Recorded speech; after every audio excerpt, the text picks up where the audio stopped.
Welcome to Empathy Stories, where we explore the depth of human connections and the resilience of the human spirit. Today, we bring you a story of transformation, sacrifice, and the unbreakable bond between a father and his twins, found unexpectedly on his doorstep. Stay with us for this heartfelt journey. It was a crisp autumn evening in Beverly Hills, the kind where the air carries the faint scent of falling leaves despite the city's ever-bustling energy. Jonathan Carter, a man of immense wealth and even greater influence, stepped out of his sleek black car and onto the polished driveway of his sprawling mansion. The weight of the day clung to him, as it often did, after hours of negotiations and strategic discussions at Carter Enterprises. Jonathan was known across the country as a business titan, a man who turned every venture into gold. But beneath the tailored suits and sharp charisma lay a man whose heart had grown distant from simpler, warmer emotions, buried under years of striving for power and success. As he approached the grand marble steps leading to his front door, he paused. A sound, soft and fleeting, floated through the night air. He stopped in his tracks, furrowing his brow as he scanned the quiet surroundings. The gentle cry of a baby broke the stillness again, this time sharper, more desperate. His gaze fell to a basket at the foot of the stairs, almost hidden in the shadows. His breath caught. Jonathan crouched, his polished shoes brushing against the cool stone, and slowly lifted the blanket covering the basket. Two tiny faces stared back at him, their wide, dark eyes glistening with innocence. Twins. Their delicate features were framed by the faintest tufts of hair, and though their cries had softened, the weight of their presence was unmistakable. A crumpled note lay beside them. With trembling hands, Jonathan unfolded the paper, the hastily scribbled words almost too faint to read. "I know you can give them what I cannot. Please take care of my children." He sank back onto the steps, his mind racing. For a man who prided himself on control and preparation, this moment unraveled him. His memory betrayed him, pulling him back to another time, another version of himself, a young boy sitting alone on the steps of a cold, gray orphanage. That boy had vowed to become so powerful, so untouchable, that he'd never feel abandoned again. And yet here he was, faced with two vulnerable lives left in his care by someone who believed he could offer them something better. The twins stirred, their small, perfect fingers curling slightly under the thin blanket. Jonathan reached out instinctively, his hands accustomed to gripping briefcases and signing deals, awkwardly but gently cradling the basket. For a moment, the enormity of his mansion loomed over him, its grandeur suddenly hollow. What was all of it for? The luxury, the accolades, the endless accumulation. What did it mean in the face of these two fragile lives entrusted to him? A car door slammed nearby, jolting him out of his thoughts. His personal assistant, Rachel, stepped onto the driveway, her heels clicking against the stone. She stopped mid-step, her mouth slightly open as she took in the sight before her. Jonathan Carter, the man who always seemed untouchable, sat disheveled on his marble steps, holding a basket of babies. "Mr. Carter," she said cautiously, her voice tinged with concern. What's going on?" Jonathan looked up at her, his eyes unusually soft. "Rachel," he said quietly, "I think I need your help." Rachel quickly assessed the scene, her typically composed demeanor wavering as she moved closer. She knelt beside Jonathan, her eyes darting between the twins and his uncharacteristically vulnerable expression. "Are they yours?" she asked, her voice a mix of bewilderment and disbelief. Jonathan shook his head, still staring at the twins. "No," he murmured. "I found them here, abandoned. There was a note asking me to take care of them." He handed Rachel the crumpled letter. She read it silently, her face softening as the gravity of the situation settled in. Rachel reached out to gently brush her fingers over the baby's soft cheeks. "They're beautiful," she whispered, her maternal instincts kicking in. "But, Jonathan, what are you going to do? This isn't something you can just fix with money or power." Her words lingered in the air, a stark reminder of the uncharted territory he was now stepping into. Jonathan ran a hand through his meticulously styled hair, which now hung messily around his face. "I don't know," he admitted, his voice almost breaking.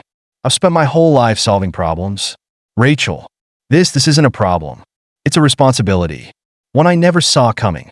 Rachel straightened, taking a steadying breath. "Well," she said, her voice taking on its usual practical tone, "let's start with the basics. These babies need food, warmth, and care immediately.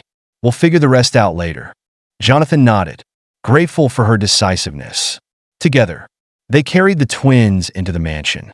The cavernous space, filled with sleek furniture and abstract art, suddenly felt stark and uninviting. Rachel took charge, improvising a makeshift nursery in one of the guest rooms while Jonathan stood awkwardly by, watching as she swaddled the twins with practiced ease. "Have you done this before?" he asked, his voice tinged with awe. Rachel smiled faintly. "I have nieces and nephews," she said, gently rocking one of the babies. "But it's been a while. I'd forgotten how tiny they are." She handed the baby to Jonathan, who hesitated before taking the little bundle into his arms. The weight was lighter than he'd expected, yet it felt monumental. The baby stirred, its dark eyes locking onto his with an intensity that made his chest tighten. In that moment, something within him shifted. The cold, guarded walls he had spent years constructing cracked ever so slightly, allowing a warmth he hadn't felt in decades to seep in. "They're looking at you like they know you," Rachel said softly, her eyes glistening with emotion. Jonathan swallowed hard. "I've spent my life trying to prove I don't need anyone," he admitted, his voice barely above a whisper. "But right now they need me." Rachel nodded, her respect for him deepening. "Then let's make sure you're ready for this," she said. "The first step is to call someone: lawyers, social services, anyone who can help us figure out where they came from and what's next." Jonathan hesitated. "And if no one comes forward? If no one claims them?" Rachel tilted her head, studying him. "Then you have a choice to make. But judging by the way you're holding that baby, I think you've already decided." Jonathan didn't respond. Instead, he looked down at the tiny face nestled against his chest and felt an unfamiliar but undeniable resolve settle within him. For the first time in years, he wasn't thinking about profits or strategies. He was thinking about these two lives, entrusted to him by fate, or perhaps something greater. As the first rays of dawn crept through the mansion's oversized windows, Jonathan stood in the makeshift nursery, rocking the baby in his arms while the other slept soundly in a bassinet Rachel had found in storage. Exhausted but strangely at peace, he made a silent promise. "You're not alone," he whispered. "Not anymore." The first few days with the twins were a blur of exhaustion and discovery. Jonathan, a man who had once prided himself on his ability to command boardrooms and negotiate billion-dollar deals, now found himself fumbling through late-night diaper changes and feedings. The mansion, once a sanctuary of pristine order, was quickly transformed into a chaotic haven for two tiny newcomers. Bottles cluttered the marble countertops, plush blankets draped over designer chairs, and the faint scent of baby powder mingled with the usual crisp aroma of freshly brewed coffee. Rachel became his anchor in this new world. She brought a sense of calm efficiency to the storm, organizing schedules, purchasing supplies, and researching pediatric care. Yet, despite her help, Jonathan often found himself in awe of the tiny, monumental task before him. One night, while the twins slept peacefully for the first time in hours, Jonathan and Rachel sat together in the dimly lit living room. He cradled a glass of whiskey in his hand, though he hadn't touched it. "Rachel," he began, his voice thick with fatigue. "What if I'm not enough? What if I can't do this?" Rachel turned to him, her expression soft but firm. "Jonathan, you didn't choose this. It chose you. And you've already shown more care and determination in these past few days than most would in a lifetime. That says something." Jonathan exhaled, rubbing his temples. "I've built my life around control, controlling outcomes, controlling risks. But this, I don't know how to control this." You don't, Rachel said gently. You just show up. You love them, even when it's hard, especially when it's hard. Her words stayed with him as he navigated the next few weeks. The twins, whom he decided to name Matthew and Emma, began to settle into their new home. Matthew was the quieter of the two, often gazing at Jonathan with wide, contemplative eyes. Emma, on the other hand, was fiercely vocal, letting her presence be known with wails that could shatter the calmest moment. One afternoon, as Jonathan held Matthew against his chest, the baby let out a tiny, contented sigh. Jonathan froze, overwhelmed by the simple beauty of the sound. "You're going to be okay," he murmured, more to himself than to Matthew. "We're going to be okay." The world outside the mansion, however, was less serene. Word had leaked to the press about the twins' mysterious arrival, and speculation ran wild.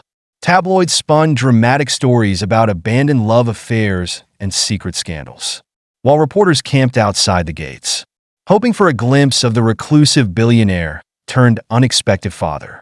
Jonathan's board members were also less than understanding. At an emergency meeting, Victor Hale, a longtime critic of Jonathan's leadership, voiced his concerns. Williamson Industries cannot afford distractions, Victor declared, his voice dripping with condescension. This situation is already affecting your focus. Jonathan squared his shoulders, his calm exterior masking the fire in his chest. Victor, my personal life is just that, personal. My ability to lead this company remains unchanged. If anything, I'm more committed than ever to ensuring its success. But I won't let speculation dictate my priorities. The room fell silent. Jonathan's words left little room for debate. But he knew this was only the beginning of the scrutiny he would face. Back at home, the twins became his refuge. Despite the sleepless nights and constant challenges, they brought a sense of purpose he hadn't known he was missing. One evening, as he sat on the nursery floor with Emma gurgling happily in his lap and Matthew gripping his finger with surprising strength, Jonathan realized how much he had changed in just a few short weeks. For years, he had measured his success in numbers and accolades. But now, success felt like the weight of Matthew's tiny hand in his, the sound of Emma's laughter echoing through the halls, and the quiet certainty that, for them, he was enough. As the twins drifted off to sleep, Jonathan leaned against the wall, watching them with a mix of pride and wonder. Rachel's words echoed in his mind. "You just show up." And he knew, without a doubt, that he would, every single day. The following months transformed Jonathan's life in ways he could never have imagined. The mansion, once a symbol of his solitary success, was now alive with the sounds of giggles, babbling, and the occasional wail of protest. The cold marble floors felt warmer somehow, covered in soft play mats and scattered toys. Jonathan was no longer the untouchable tycoon, and he didn't miss the old version of himself. He had settled into his role as a father with surprising ease, though it wasn't without its challenges. Rachel had become a constant presence, her role as his assistant evolving into something much deeper. She wasn't just helping him manage the logistics of caring for two infants. She was a confidant, a steady voice of encouragement when doubts crept in. One particularly chaotic morning, Emma had an explosive tantrum over a misplaced bottle, while Matthew cried because his blanket wasn't folded just so. Jonathan, juggling both babies and looking thoroughly disheveled, glanced at Rachel with a look of exasperated defeat. "I negotiated a merger worth billions last year," he muttered, "and yet I can't handle two babies." Rachel laughed, taking Emma from his arms to soothe her. "That's because you can't use spreadsheets or boardroom tactics on them," she teased. "But don't worry, you're doing better than you think." Despite her reassurances, Jonathan often felt the weight of his new responsibilities pressing down on him. The twins were thriving, but he couldn't shake the fear that he wasn't doing enough. He began attending parenting classes in secret, slipping away from work during lunch breaks. The other attendees were mostly mothers, and though he stood out like a sore thumb, their warmth and advice quickly put him at ease. At work, Jonathan continued to face challenges. Victor Hale's dissatisfaction with his leadership had grown more vocal, and whispers of dissent among the board members reached Jonathan's ears. Victor, who had always believed in a cold, profit-driven approach, saw Jonathan's newfound focus on work-life balance as a weakness. During a tense board meeting, Victor launched another attack. Jonathan, while we all respect your personal commitments, Mason Enterprises can't afford to suffer because of your distractions. Jonathan met Victor's gaze, his voice steady but firm. Victor, the company's performance has been better than ever. Our profits are up, employee turnover is down, and morale is at an all-time high. If that's what you call a distraction, then I think we need more of them. The room murmured with quiet approval. Jonathan had learned to channel his emotions into constructive leadership, and even his harshest critics couldn't deny the results. Outside of work, the twins continued to grow, their personalities blossoming. Matthew remained introspective and calm, often gazing up at Jonathan with eyes that seemed to understand more than they should. Emma, however, was a whirlwind of energy and curiosity, always on the move and keeping everyone on their toes. One evening, as Jonathan tucked the twins into bed, he found himself lingering in the nursery, watching them sleep. His mind drifted to the letter he had found with them that first night, the one pleading for someone to care for them. He had kept it tucked away in a drawer, a reminder of the mysterious woman who had left them in his care. Rachel entered the room quietly, handing him a cup of tea. "You're thinking about her again, aren't you?" she asked, her voice soft. Jonathan nodded. "I can't help but wonder what her story is. What led her to make such a heartbreaking choice?" Rachel placed a comforting hand on his arm. "Maybe one day you'll find out. But for now, you're their father. That's all that matters."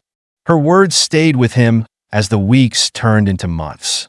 The bond he shared with Matthew and Emma grew stronger every day. And though he still had questions about their past, he focused on the present. His days were filled with the chaos of parenthood, the demands of running a company, and the quiet moments of joy that made it all worthwhile. But life, as Jonathan had learned, had a way of throwing unexpected challenges his way. One crisp autumn afternoon, as he strolled through the park with the twins, his phone buzzed with a message. It was from an unknown number, and the words sent a chill down his spine. "We need to talk. It's about the twins. Meet me at the coffee shop on Main Street tomorrow at noon." Jonathan's grip tightened on the phone as he looked down at Matthew and Emma, their innocent faces oblivious to the storm that might be brewing. The past he thought he had left behind was knocking on his door, and he had no choice but to answer. The next morning, Jonathan woke with a strange mix of anticipation and apprehension. The message from the mysterious sender played on a loop in his mind. Who could it be? What did they want? He went about his morning routine as if on autopilot, dressing the twins, preparing breakfast, and ensuring Rachel was updated on their schedule. By the time the clock struck 11:30, Jonathan was dressed sharply but casually, his nerves well hidden behind a mask of composure. He kissed Emma and Matthew goodbye, their laughter filling the mansion as Rachel distracted them with a game. His drive to the coffee shop was filled with silent questions, each one leaving him more unsettled than the last. The shop was small and unassuming, its windows fogged from the autumn chill. As Jonathan stepped inside, his eyes scanned the room, searching for anyone who might be waiting for him. At first, no one stood out, just a handful of patrons hunched over steaming mugs. Then, at a corner table, he saw her, a woman, perhaps in her mid-30s, sat with a nervous air, her hands clasping a paper cup. Her features were sharp but softened by weariness, and her eyes, piercing and familiar, locked onto his the moment he approached. "Jonathan Mason?" she asked, her voice trembling slightly. "Yes," he replied, his tone cautious but steady. "You must be the one who sent the message." The woman nodded, gesturing for him to sit. "I'm Claire," she began, her voice faltering. I'm their mother." Jonathan's breath caught in his throat, though he had considered the possibility. Hearing it confirmed was like a jolt to his system. He took a moment to steady himself before replying. "Why now? Why contact me after all this time?"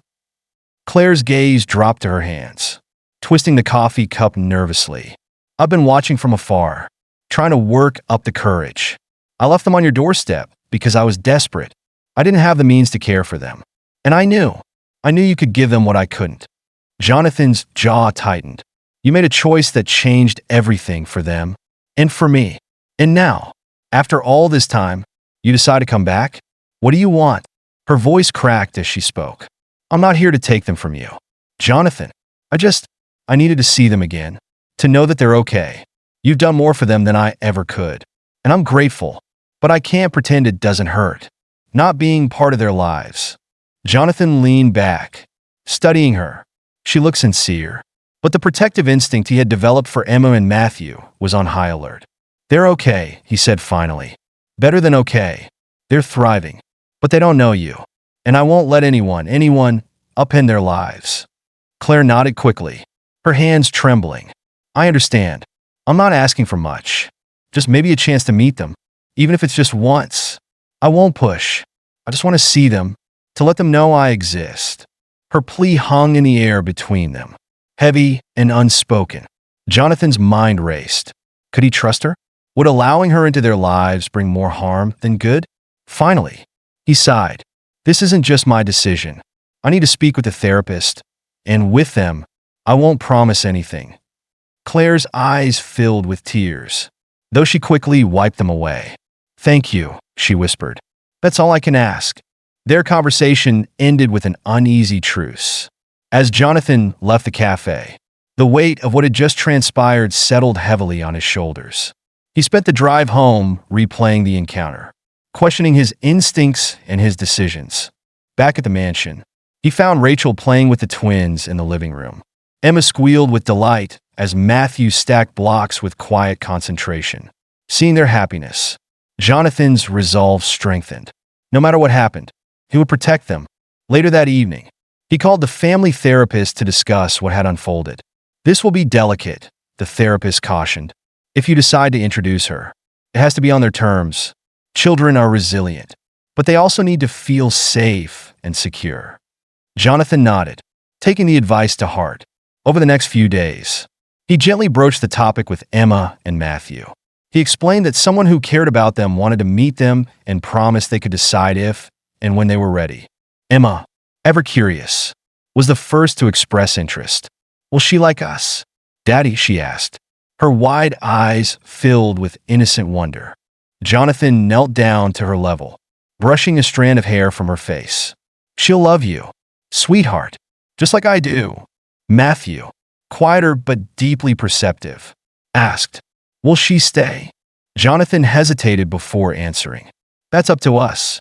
But no matter what, I'll always be here. The meeting was arranged at a nearby park, chosen for its familiarity and comfort. Claire arrived first, her nervous energy palpable. When Jonathan appeared with the twins, her face lit up with a mix of joy and sorrow. Emma approached cautiously, clutching Jonathan's hand, while Matthew hung back, studying Claire with quiet intensity. Hello, Claire said softly, kneeling to their level. You must be Emma and Matthew. I've heard so much about you. Emma tilted her head curiously, while Matthew remained silent. Claire didn't push, instead allowing them to set the pace. Over the next hour, the twins slowly warmed to her, their natural curiosity outweighing their initial hesitation. When the meeting ended, Claire thanked Jonathan with tears in her eyes. I don't deserve this, she admitted, but thank you for everything. As Jonathan drove home with the twins, Emma chattered about the encounter, while Matthew remained thoughtful. Jonathan glanced at them in the rearview mirror, his heart swelling with pride. He had faced countless challenges in his life, but nothing compared to the responsibility and privilege of being their father. The road ahead would be full of twists and turns, but Jonathan knew he would face them with courage, love, and unwavering determination. For Emma and Matthew, he would always be their anchor, no matter what. Thank you for watching this story of love, redemption, and courage. If it touched your heart, please like, share, and subscribe to Empathy Stories for more tales that inspire and remind us of the power of empathy. Share your thoughts in the comments. We'd love to hear from you. See you in our next video.